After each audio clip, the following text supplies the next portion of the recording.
Hi friends, Rita வந்து ரொம்ப நாளாவே என்கிட்ட சொல்லிட்டு இருந்தாங்க, வசு நீ 5 கிலோ 10 கிலோ மைதா மட்டும் வாங்கி வந்து வச்சிடற, ஆனா அதை கொட்டி வைக்கிறதுக்கு ஒரு சின்ன பக்கெட் இல்ல எனக்கு. சோ வந்து 10 கிலோ மைதாவை கொட்டி வைக்கிற மாதிரி பக்கெட் வாங்கி வந்து கொடு அப்படின்னு சொல்லி கேட்டாங்க. சோ ருத்திகா பாப்பாவும் நானும் இன்னைக்கு பணத்தை எடுத்துக்கிட்டு மைதா கொட்டி வைக்கிறதுக்காக மைதா பக்கெட் வாங்குறதுக்காக வந்திருக்காங்க.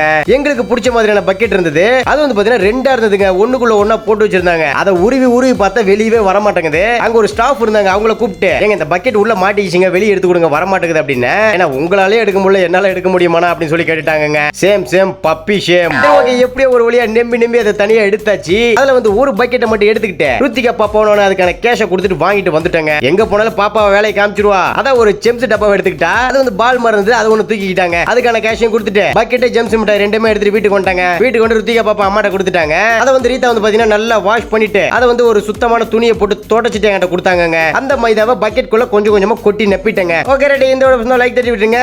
உங்களோட கருத்துக்களை கமெண்ட்ல சொல்லிடுங்க. Okay guys, by.